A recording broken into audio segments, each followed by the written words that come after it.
naa waxtaan wi mi ngi tudd taxawaayu wala jëfu nitu yàlla yi wala boroom xam-xamu lislaam yi nekk Sénégal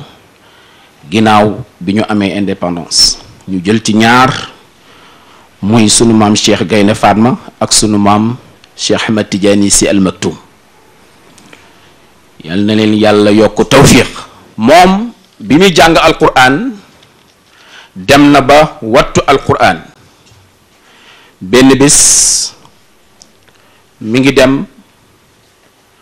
seen waajur yabal leen moom Serigne Mbàkke Madina ñu dem gane ji sunu maam Xaadimu Rasul fekk ko Jurbel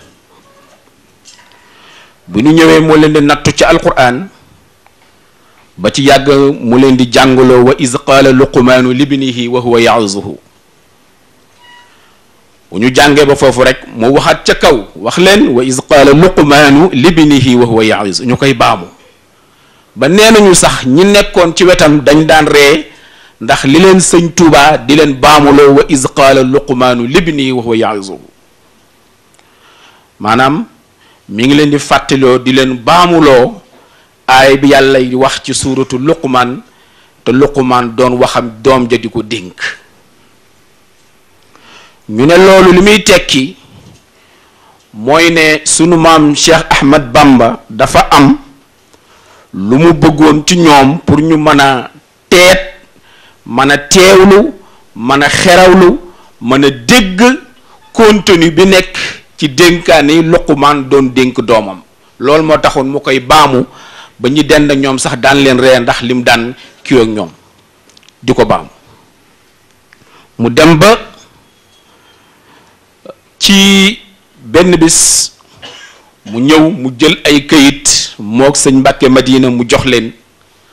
pour ñu bind alquran bind na alquran bi di ko bind waaye laata ñuy matal alquran bi Sëriñ Tuubaa wuyu ju na boroomam gannaawam ci lañu mottali kaamil bi kon wax naa ne mokkal na waaye itam aussi bind na kaamilu alquranul karim mu wéy jàngee na Mauritanie sax fa juróom ñetti weer ginnaaw ga mu am ay sëriñ yu bari bokk na ci sëriñ Mohammed Dem ak yeneen i sëriñ yoo xamee ni bi muy dem Mauritanie nag am na ñu mu àndaloon ci yoonu Mauritanie bi ñu koy dimbali mu yàgg foofu juróom-ñetti weer daldi dellusiwaat Touba bu mu dellusee Touba doon na jàng yenn xam-xam yi doon na jàng li ñuy tuddee fiqhul islaami doon na jàng tam li ñuy tuddee al ulumu shar'iyya doon na jàng tam li ñuy tuddee al ulumu lughawiyya lu mel ni ki balaaxa surtout téere bi li ñuy tuddee tabsiratul azhan jàng na ko ci góor gu ñuy wax Cheikh Habib Mbàkke moo ko jàngal naka noonu jàng na lépp luy xam-xam ginnaaw bi mu mokkale alquranul karim wattu ko ba itam nag jàng lu ñuy wax tubaab ñu ne nu mu ko jàngee mooy ne ci correspondance la ko doon jàngee daan jënd ay téere yu cher pour mën a xam làkku jaambur ndax dañuy wax ne boo xamee làkku aw nit di nga mucc aw ci aw ayam kon ci tënk noonu la jàngee ak sëriñ ñu ko jàngal ci tënk léegi nag ñu wax ci yaram li ma wax sànq ne baam gi mu doon baamu wa iz qaala luqmaanu libnihi wa huwa ya'izuhu ginnaaw bi ko way juram yaree dañuy wax ne tam maamam sëñ Tuubaa bokk na tam ci ñu ko yar loolu amul sikk ndax ku sëñ Tuubaa baamuloo ay aaya ku sëñ Tuubaa jox ay këyit pour nga bind kaamil loolu kenn mënul wax ne kat bokkul ci sa yar kon daan na jariñu lool ci way juram Cheikh Mouhamadul Moustapha Mbacke sëñ Mouhamadul Moustapha Mbacke daan na wax benn baat mooy ne ko ni ko réew mi ñu nekk nit du fi am li mu bëgg tànk amul dogu bu ko mën a wéyal dogom nga ba mu def li mu war a def loolu la def jàpp loolu dénkaane boobu ba li mu wéyal ci dundam yépp ci la ko wéyal léegi nag ma ñëw ci tënk ci li mu jot a def ci li ñuy tuddee adabul arabi muy littérature. bari na thème yu mu abordé ci littérature arabe. jëfandikoo na lu ñuy tuddee tarbiya suufiya dénkaane ci. wax na ay way yu bari am na ay téere yu mu bind waaye dinaa ci jog gi ci yenn agrad adabiya yoo xamee ni moom jot na ko wax na ci dénkaane bakkan ak xol mu ni ko ayaa qalbu tub wasrim xibaalan li zidduna wa illa fala tanju min alkaydi walgadri mu ni ko yow xol bi day lépp luy àdduna mu ni dellu ci sa borom la ko jëkk a wax ni ko lépp luy àdduna dagg ko nee na boo ko deful doo mucc ci lépp luy pexe ak wor loolu benn thème la ci li mu abordé ci adabul arabi mu def ko ci li ñuy tuddee ak tarbiyatu suufiya mu wax ak loxoom pour wane ni indication lay def pour jëflante pour ku yar foo jaar nga yar sa xol foo jaar nga yar sa loxo mu wax ak loxoom jëmmam ju tedd jooju mu ni ko yadayya iza awxal ilahu ilaykuma fa subhanahu inna bil kalaami amartuma mu ni ko yow sama loxo day tey day mën nga bañ a wax waaye jàppal ni bis dina ñëw sama boroom sant la nga wax boobu mi ngi jund yow ma tashhadu alayhim aydihim wa arjuluhum moom la doon junj loolu tam la ci yi mu jëfandikoo ci li ñu tudde al agrad ash-shi'ri yi mu jëfandikoo mu waxaat ak bakkan nag dafay xam nga mag ñi dañuy faral di jël mel ni dañu diviser seen personne en deux parties benn bi dafa mel ni bakkan bi dañ ko teg fële muy benn personnage bu ñuy waxal mu ni ko wa in asayti sali rrahmana maghfiratan wa in ataati fa ma alayki min ba'si mu ni ko bakkan da yow boo mooyee yàlla nee na jéggalul boo toppee nag jàppal ni kon yaa ngi ci lu baax maanaam garaawatu ci loolu la wéy ba sax nee na ñu jëfandikoo na ghazal ci alaaxali barqun min nahwi tuubaana kon jëfandikoo na ghazal mooy li mag ñi daan jëfandikoo ci comme li Cheikh Alhaaji Malik jëfandikoo ci ala yaa daadu way xakki nabiyini kon jëfandikoo na ghazal bind na ci prose loolu mooy wax li ma wax ci way mais bind na ci prose ay dénkaane yu bari yoo xamee ni mën naa wax ne bi ci gën a am solo muy ñaar benn bi mooy bi mu wax ci code de la famille beneen bi mooy bi mu def ci élection wu parlement législative yu 1952 yooyu mooy prose yi gën a rëy yu mu jëfandikoo moom sunu maam Cheikh Ahmed Mbacké lan moo doon jukkoom nee nañu alquran moo doon jukkoom nekkoon na ku dëgër ngëm daawul wax nag wax ju bari moom bokk na ci efficacité am kon donc dañuy jàppaat beneen trait yu ñu bokk kii day isolé wu waaye kii itam day noppi moom sëñ Cheikh Gaynde Fatma noppi la taxaw woon ba nee na ñun ñi daan nekk ci entourage am sax daaw ñun wax ndax roy ko ci ak noppi daawul yëngatu daawul geestu danaan tekk rek ndax xëy ba ju ko yàlla joxoon modèle la woon ci njàmbaar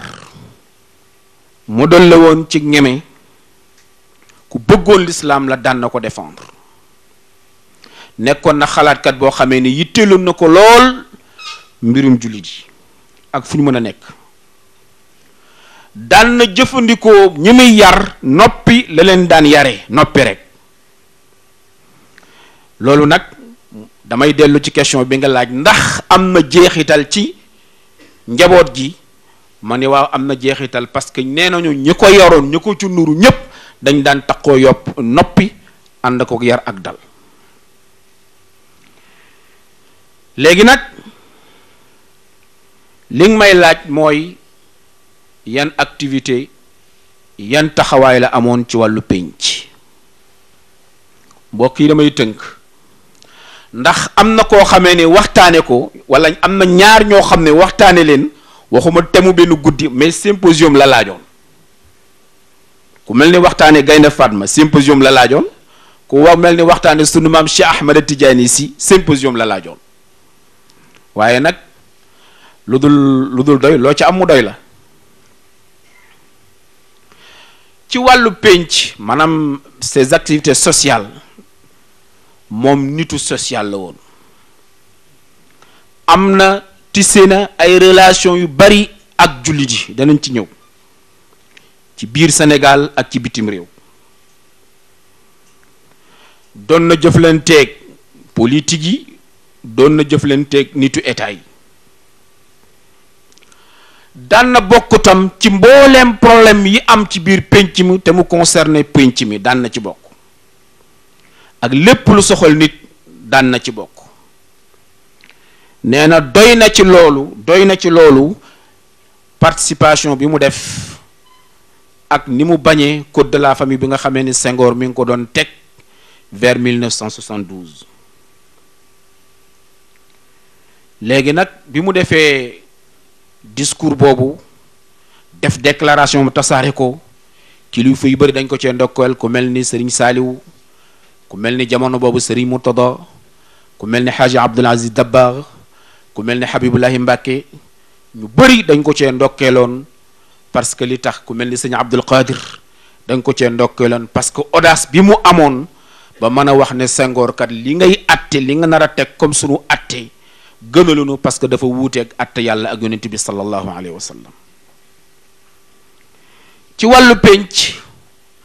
sosoon na benn union boo xamee ni lépp luy daayira sosoon na ko moom ci wàllam.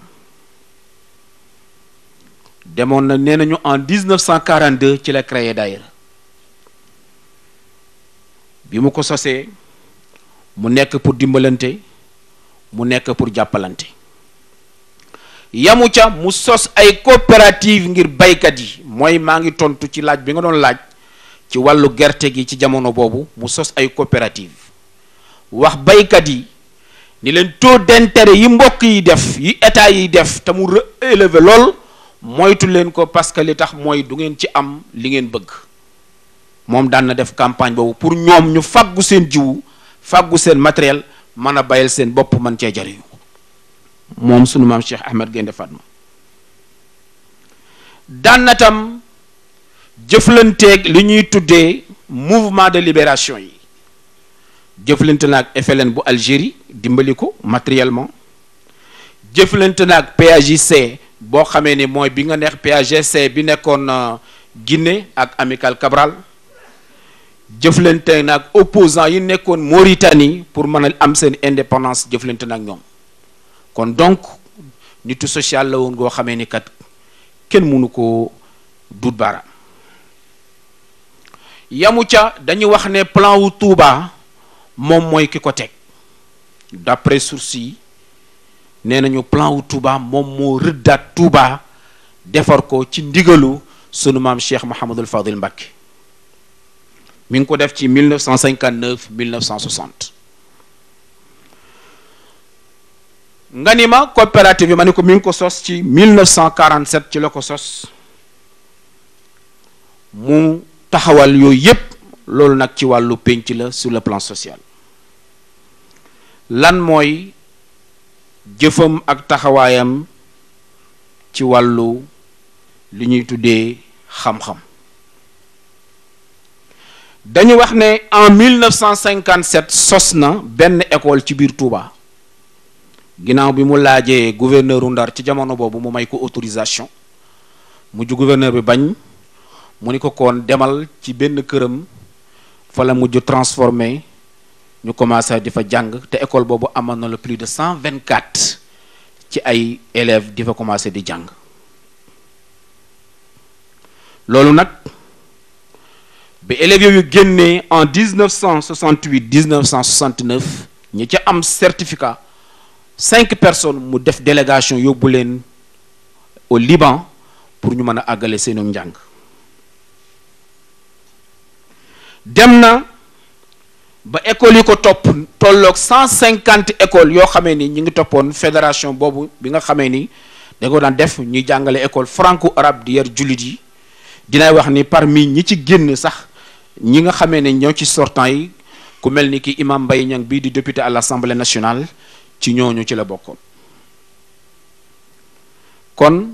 sur le plan culturel wàllu xam-xam dafa sosooni école sos daara biir Touba ñu at Jurbel noonu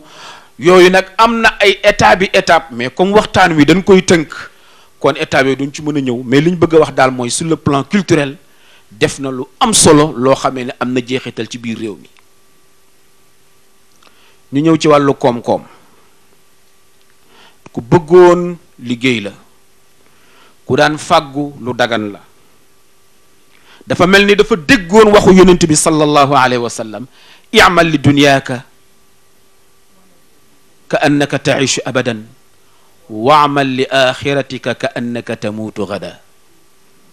mu ni defal sa adduna jox ko àqam ba mel ni yow da nga fiy des waaye tam nga bàyyi xel sa bopp ba mel ni yow tam da nga fiy jóge loolu moom defoon na ko ci ñaari bëtam ba di liggéey di fàggu di bay bokkoon na tam ci société nationale yu bari yu mel ni Sococim yu mel ni Sénématel yu mel ni Total ak yu mel ni Mobile nee nañu amoon na ci des actions ñu ne moo encouragé woon état bi pour mu créer woon SICAP moom ngeen tax ngeen di dégg ñu naan SICAP Serigne Cheikh ñu ne parce que encouragé woon na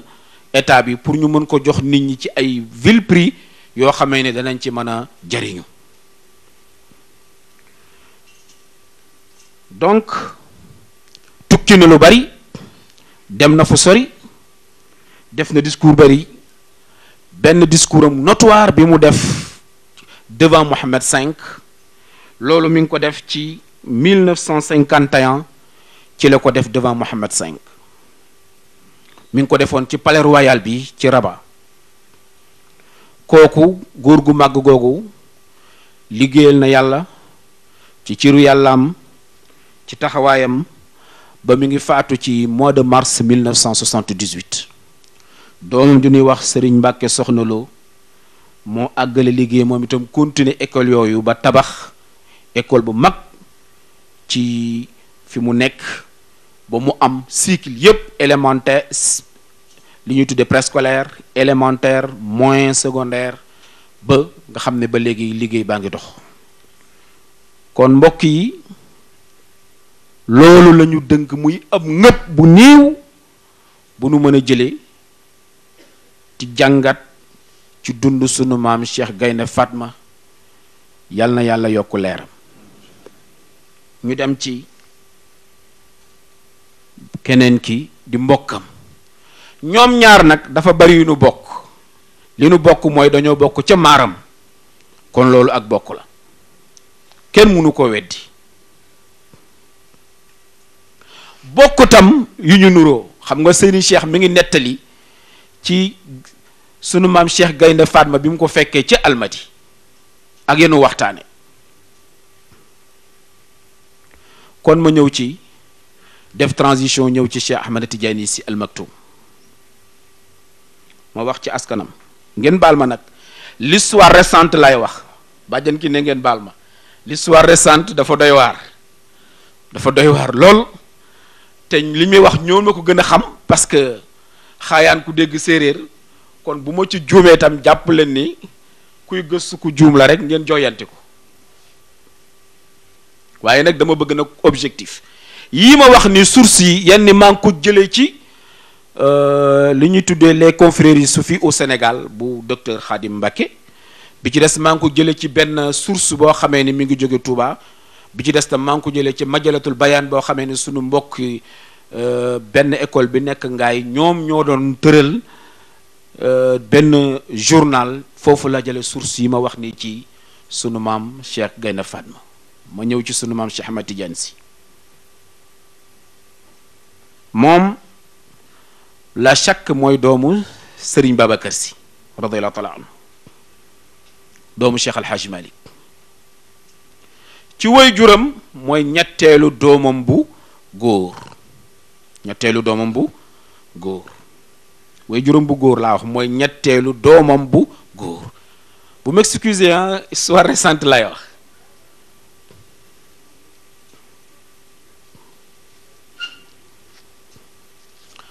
am na ay frère am na maanaam am na ay mbokk yu góor am na ay jigéen mbokk yi ci wàllu yi mu bokkal baay mooy Serigne Mouhamadul Moustapha Mouhamadul Mansour Mouhamadul Habib ak Sidi Ahmed ñooñu laa xamandi de mën naa juum nag ñi mu bokkal ndey mooy Cheikh Abdoul Aziz ak Cheikh El Hadji Malick Sy ñooñu la bokkal ndey am nay jigéen ñu bokkal ndey ak baay muy Umul Xayr ak Zeynab ak Amina du noonu wax naa way juróom bu góor way juróom bu jigéen mooy soxna Aïcha Kane yal na yàlla yokk leeram mooy doomu Mariam du doomu Selbe Diouf Mariam Ba Selbe Diouf jur ko kon ma ne boo delloo ci ceddotam mu dellu ci Buur Siin Kumba Ndoofeen gis nga kon cré yooyu itam kii dellu ci Lat Joor kii dellu ci Buur Siin Kumba Ndoofeen ñu ni séeréer la ci ndeyam tukulóor la ci ndeyam en même temps à la fois séeréer la tukulóor la loolu tam don la ci kuy jàng personnalité nit mooy métissage boobu xam nga Serigne Senghor dana faral di wax ne métissage moo ëpp doole waaye tukulóor la ci wàllu baayam ganeem àdduna mi ngi tudd Cheikh Ahmad Tidiane Sy ñu koy dàkkantale Al Maktoum laqab bi mooy Al Maktoum jàng na ak fan la jànge jàng na ci waajuram di bàyyi taxam Abdoul Aziz Dabakh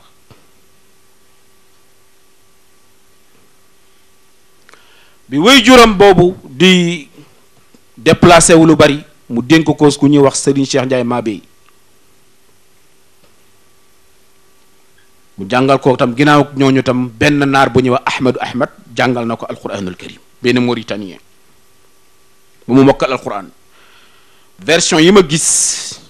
mooy ne mi ngi mokkal alquran à l'âge de 16 ans jàng na xam-xamu arabiya ak islami yi ci Serigne Aline Gueye Serigne Birane Sarr ak Serigne Seybatou Fall ci ñooñu la jànge xam-xam yooyu waaye dañu wax ni li ëpp ci formation Serigne Babacar Sy moo ko def ak Serigne Aline Gueye mu jàng nag làkku arab di ko wax ba da ngay xam ne bu nekkee ci mbooloo tam moo koy mën a wax lu ko kenn dul waxee doy na ci tegtal communication bi mu def ci l'islam et la négritude te ñi ko doon def mooy c'est des académies français ñoo ko doon def à l'Assemblée nationale loolu doy na ci tegtal ci communication boobu ci l'islam et la négritude en 1972 nu dem koon ci famem amoon na ñaar ñu mu dencoon kenn ki muy soxna su fi dem te mu faatu 16 décembre 2008 yal na yàlla yokk leeram kooku moo jur Mansour moo jur Mouhamadul Moustapha moo jur Mouhamadul Habib moo jur Fatima moo jur Asiya ngeen baal ma nag histoire récente la de lim banti jaamur sax baaxul waaye dañu bëgg nit ñi xam denc na soxna Ayda dem moo jur sang yi Fatima jur Umu Kalsum jur Abi Bakr ñu ko wax Serigne Mbaye jur Aïcha jur Cheikh Al Hadji Malick jur Abdurrahman Mouhamadul Bachir maam Daba ak Abdoul Aziz ñii laa xam gaa yi wax la nga xam de la nga xamul nga doyloo ko bàyyi ko. lan mooy ay activité am yan activité la amoon moom Seydi Cheikh Ahmed Tidiane ci wàllu pénc amoon na activité yu bari. nee nañu réformateur la woon réformateur la critique sociale la organiser ay daayira yu bari daayira yi fi fekkoon Serigne Babacar Sy defar sos ko moom moo ñëw mu organiser leen en fédération.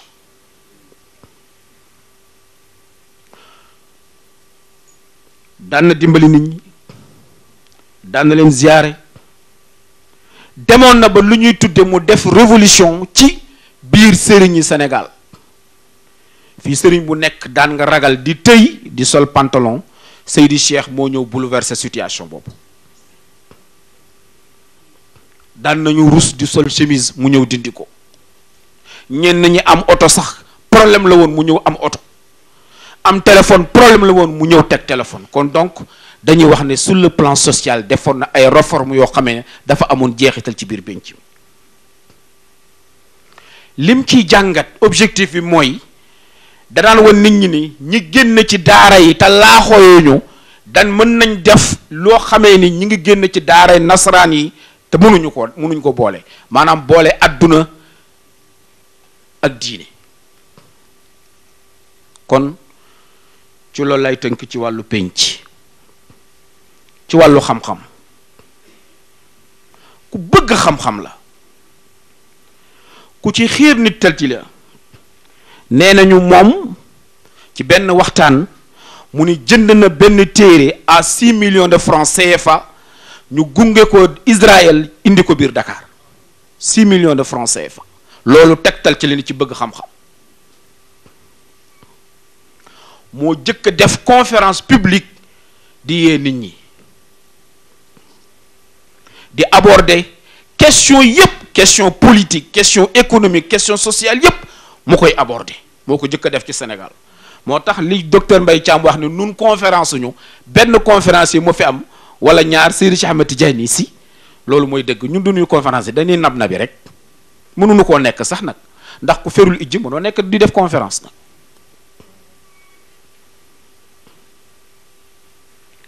dem na ba sax biir université mu fay def ay waxtaan def na fa waxtaan bu am solo document yaa ngi fi ci l'islam et la contestation mu def ko fële ci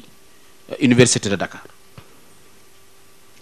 ci wàllu éducation sos na lu ñuy tuddee AES association éducative sénégalaise sos tam benn journal bu ñuy tuddee al islamul xaali l'islam éternel mi ngi ko sos en 1955 la ko sos la ko créé loolu ci tënk mooy ak yeneen ak ñu mu jàngal ci biir école am te moom moo ko waxal boppam ci gàmmu Tiwaawan da daan xëy suba ba ngoon di jàngale loolu sur le plan culturel ak sur le plan scientifique def na ko. lan mooy taxawaayam ci wàllu koom-koom bañ chômage moo taxoon mu bay bari na ay toolam yu ñu xamoon tool bu mel ni Dakar laay ca Mboro tool bu mel ni Buleel ca Saalum ci la way wu siiw te ñépp xam ko mooy yaa rabbi faj'al lii bi ardi Buleel maa shi'ta min xayri wa min tafaddul yow yàlla defal ma ci suufu Buleel lépp lu la soob ci ngëneel ak ci yiw def na commerce moom moo déclaré ne def naa commerce Paris jamono boobu ñu ngi nekk ci jamono colonisation mu ubbi boutique à Paris mu participer ci li ñuy tuddee capitalu Sococim loolu mi ngi ko waxee wax na ko ci Géejawaay ba mujj mu ne préféré naa commerce ci industrie moo ko wax di Géejawaay 1996 mu ne ufaddilu tijaara ala sinaa ñu wéy am na taxawaay ci wàllu politique duma ci sori parce que lu nuy bakkat bu nu wét ci kanam jarul joxoñ parce que ñëpp xam nañ ko avant indépendance ba 2000 Seydi Cheikh Ahmad Tidiane am na des positions politiques ñëpp xam ko kon duma ci sori soit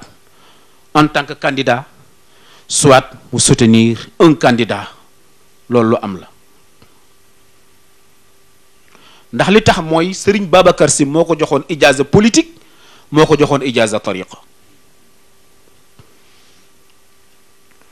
ci wàllu diplomatie da ci yëngatu woon sunu mbokk sunu baay sunu wayjur ci waxtaan wu am solo bu mu def l'ambassadeur Seydi Mouhamadou Moustapha Cissé moo tax du ma sori ci wàllu googu parce que la diplomatie sénégalaise surtout envers les pays arabes bu demee ne ni rek yàlla cëslaayu ak cummikaayu Cheikh Ahmed Tidiane Sy la waaye ñu ngi ko nommé ambassadeur en 1960 ñu ngi ko def le 11 novembre 1960 ci lañ ko nommé ambassadeur bu loolu boo demee ci journal officiel bu 19 novembre di nga ko fekk 19 novembre 1960 di nga fekk ni il a été nommé ambassadeur du Sénégal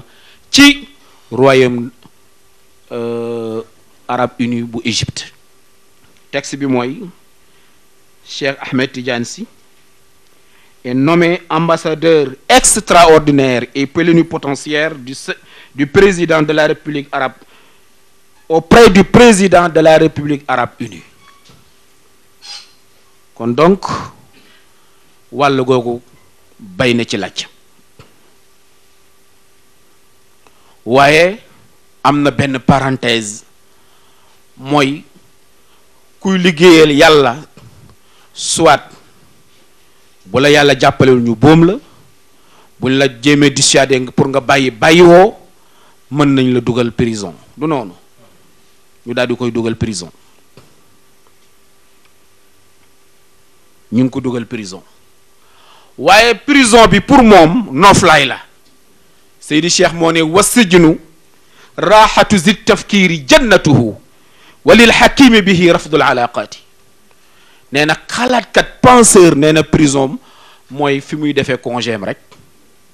nee na bu bañee relation yi day dem dugg prison moo tax mu ni walil xakimi bihi rafdul alaqaati li annahu xakim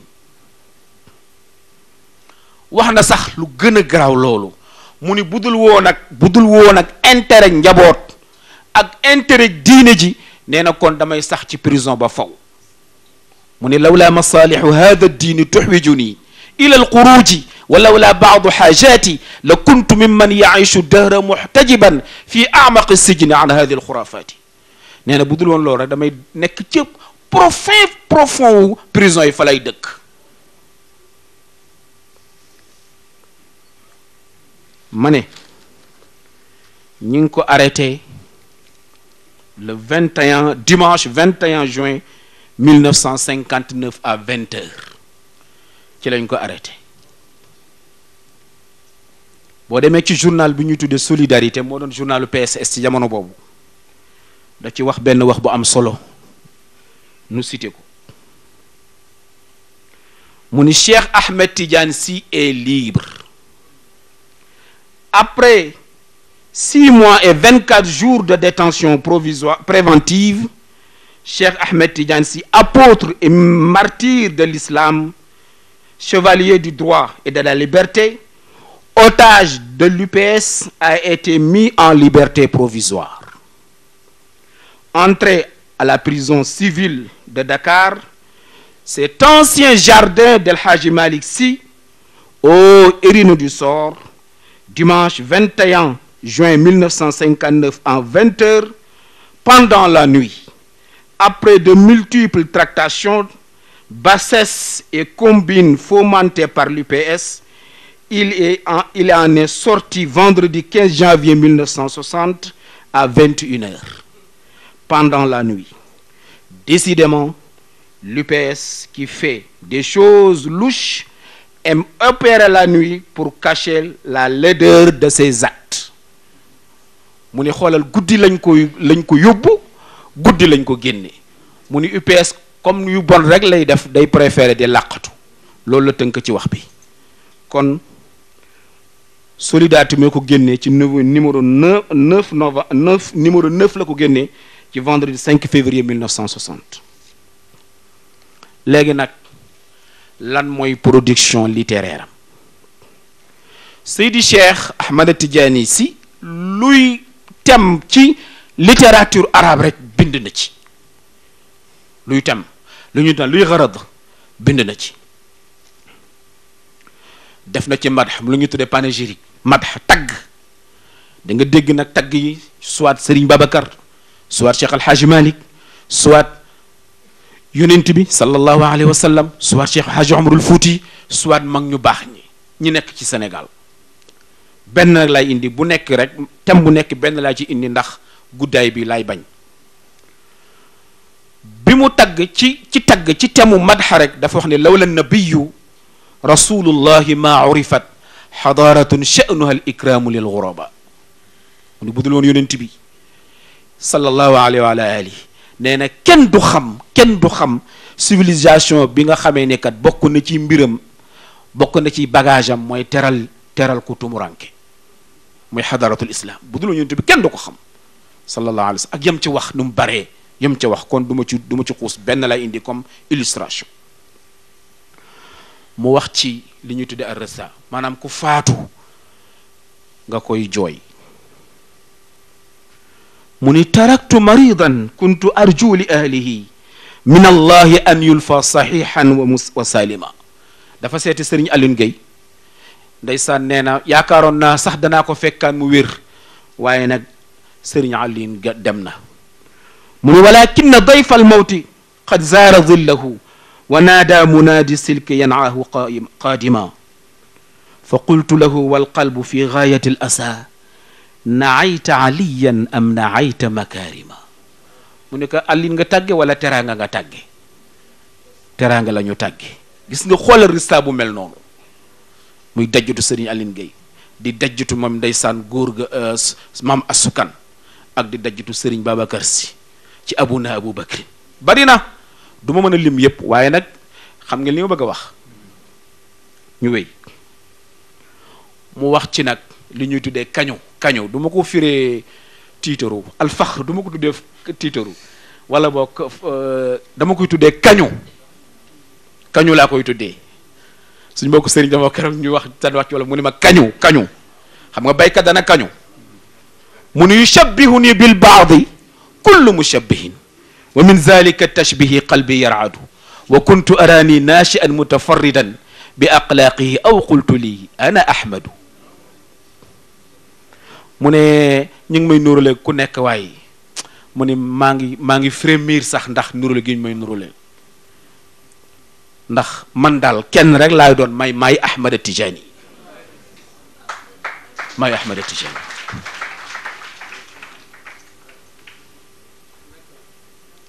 wax na ci li ñuy tuddi humour al fukaha moom la sunu benn yaay wax keroog arini yaa suaadu am na version xam nga adab dafa garaaw am na ne arini yaa njilaanu arini fa inni iza raaytu arena reena humour la mu wan ma yow njilaan areen ji nee na ndax bu ma gisee areen damay ree loolu humour la ak yeneen ak ñeneen fii nag am naa version bu ma gis man yaa suaadu laa gis mën naa am tam yaa njilaan ñu wéy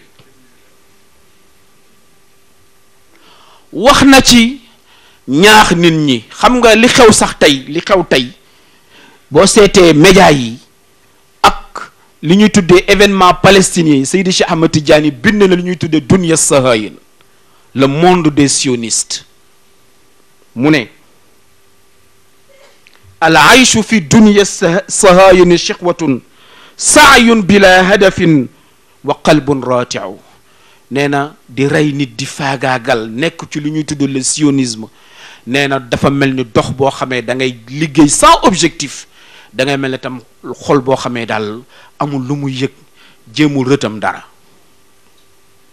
ndeysaan ci la joy quds mu ni wal qudsu yaa lal qudsi saara daxiyatan li muamaratin ma tazaalu tutaabiu mu ni quds mooy fi ngeen tudde tey Jérusalem nee na tey victime la ci complot boo xamee ne du dañ rek di kuuñu buy ñëw beneen jàll. xam nga tey bu ñu Égypte tey boo gisee américains yi bëgguñu beneen régime bu dul régime militaire nekk fa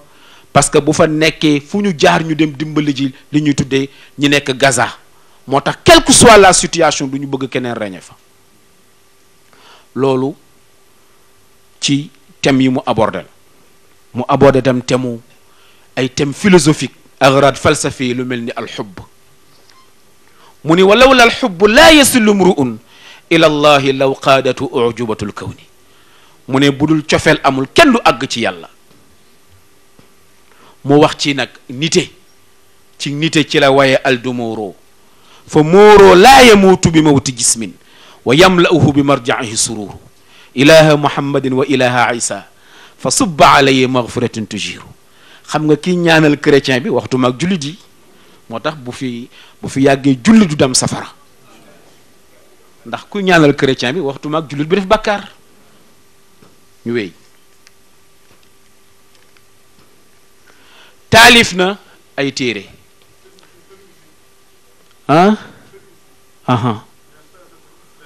dëgg la kooku critique la lu ñuy tudde an naqd loolu tam la mënuma indi tam yépp li ma waxti yaa saadat al islaami yaa nujum al wara maa akrama al islaama illam yushtara ne yéen boobu critique lay def adresse ni leen jóg leen nag jóg leen yéen sangu l'islam yi jóg leen nee na diine amul dignité bu fekkee ne dañ koo jënd loolu leen adressé. def na ay taalif na majhulul umma muy référence muy l'inconnu de la nation sénégalaise mu def ko ci Cheikh Al Hadji Malick Sy. def na lu ñu tudd arkaanu rawasix fi gharaïs abna il mashayikh. def na l'islam et la négritude mooy bi ma doon seete mi ngi ko def ci décembre 112 la ko def 9 décembre 112. des na l'islam et la contestation bind mi ci université. def na lu ñuy tuddee Four Cendre def na l'islam et le monde mi ngi ko def Diourbel 1972 yi mu def bind bari na ci prose waaye nag dañ ciy barkeelu rek ñu wéy. léegi nag nga ni ma waaw lan mooy dund ruuxam li ma ci xam de li mu waxal boppam laa mën a wax parce que nit nag day honnête moo wax ne bi ma amee juróom-ñaari weer ci laa gane ji déggu leen ko waxuma ko de moo ko wax waxuma gane ji feneen de ci la gane ji maanaam ci la dem ci alxadratul ilahiya juróom-ñaari weer nee na ba mu demee Kaolack di jooy ndeysaan nee na góor gi Abdul Hamid kan ni présence su trondoom moo diis ci moom waxu ko kon loolu ci ciru yàllam la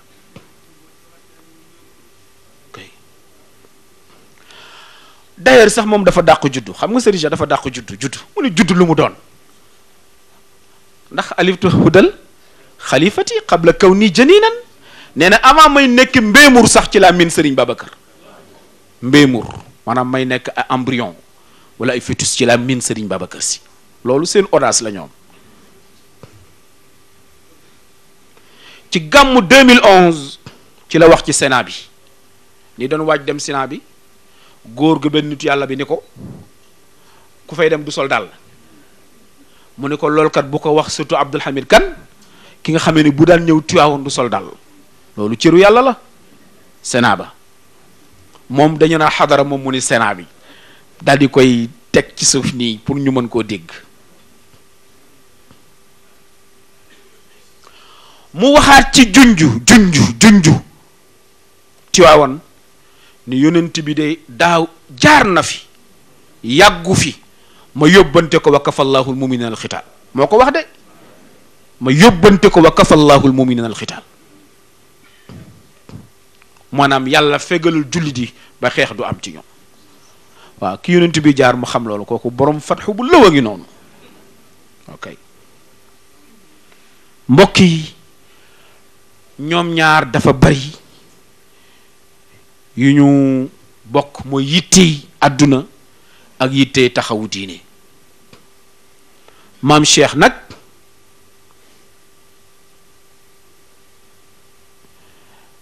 daan na faral di wax ne jàngale yi ni jàngale yonent yi nekkul lu dul ñu roy seeni jaaruwaay wax yi nu wax ci ñii muy Cheikh Gaynde Fatma moom Seydi Cheikh Ahmed Tidiane Sy mooy lu dul rek ñu mën a am lu nu ngëbe ci ñoom pour mën ci tabax suñu dund ibratun li uli albab daal di wax ne ma kaana xadisan yuftara walakin tasdiq alladi bayna yaday yiñ ciy jële mooy ñu xam seen dayo xam seen daraja xam ne ñii kat duñu ay mbii fañ Serigne Cheikh moo wax Tiwaawan ne Cheikh Al Hadj Malick du mbii fañ waaye moom itam du mbii fañ yàlla na ko fi yàlla bàyyi yàlla na yàlla féq fanam nekkal fi mag ñi mooy mu ne kon ñu xam ñoom seen daraja ak seen taxawaay loolu dañ ko war a jàng xam nga programme scolaire yi waroon nañ ko ci dugal malheureusement da nga dégg démb ñu ne y a ce qu'on appelle Nelson Mandela Day démb xaw ma bërki démb waaye ñii ëpp nañ loolu parce que Serigne Cheikh moo ne am na ñoo xam ne du ñu ay sëriñ ay prince yu diine lañ nu wéy mooy ñu roy leen ci liñ leen mën a roy ci wàllu dund ngeen baal ma waxuñu toppandoo leen de roy leen ci jaadu roy leen ci ñu mën a def roy leen ci liggéey roy leen ci am xam-xam roy leen ci nite yooyu leen war a roy beneen leçon troisième leçon mi ci jànge mooy na tasawuf wala roy sage yi nekkul ne rek boo nekkee mu tasawuf da ngay nekk ku réer wala da ngay nekk koo xamee doo liggéey loolu tam danañ tegtal seen liggéey yi ak seen participation ci vie active tegtal ci li ne kuy seen njaboot da nga war a jóg taxaw comme ñoom mooy nga xuus li ñu tuddee terrain de la production et de la science bi ci mujj mooy leçon yi ñu ci mën a tiré mooy ñu sori lépp luy sectarisme ak parparloo ci wàllu diine wala ci wàllu tariqa bi ñuy mujj nag mooy ñii ñëpp luñ mën a wax mooy ay jàmbaar lañu woon ci mën a joxe li ñu am mooy communication Seydi Cheikh ngeen baal ma nag personnalité boo koy jàng da nga koy jàngat ci lépp téye loxoom yi yëkkati loxo yi fa tabaarakallahu geste yëpp geste communicationnel yoo xam ne bu ko defee rek pour mën a jottal li mu bëgg a wax ndax yaa ayyuha rasul balligh ma unzila ilayk loolu rek la doon jëfandikoo li ñuy tënke mooy waaw bu nu waxee ci ñu mel nii ak jaar-jaar yu mel nii war nañu fàttaliku nag ne ku lekk alom na ko gërëm a cooy dëgg wala du dëgg gars yi dama def benn gëstu ci ay zone ci Dakar zone yoo xamee ne c'est des grandes agglomérations ma xool seen état civil bi ma xoolee seeni état civil ma gis ci ay maam yu bari maam ngeen baal ma nag mais bi ma defee gëstu bi depuis boo seetee yooyu yëpp dafa am ku leen xiirtal ci nàmpal leen ci lennat ak kenn moo tax doom ju tudd ñu tudde ko maam xaw ma leen bëgg xam ngeen ko de seet leen yenn zone d'agglomération laa ko xool lu mel ni biir Dakar lu mel ni ki Parcelles lu mel ni ki benn partie ci Géejawaay boo xoolee seen état civil yi cheikh yi da ciy bari xaw ma li nga xam ngeen ko de maanaam doo dem ci kenn kër ku gëm Seydi Cheikh Seydi Mouhamadul Moustapha Sy c'est rare nga fekk c'est rare doo fa fekk ku tuddul maam Cheikh Ahmad Tidiane Sy c'est très rare gars yi nan ko xool c'est très rare kon ku lekk alom na nga ko gërëm a coy bu ñu fi toogee di waxtaane ñii nan ko sant Serigne Moustapha Sy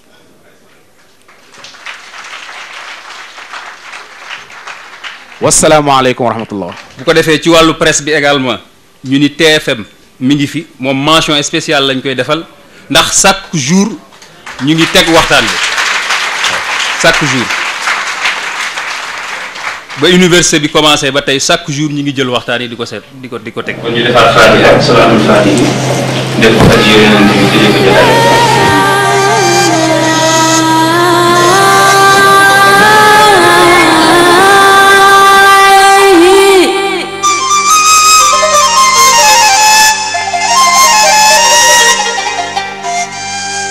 حتى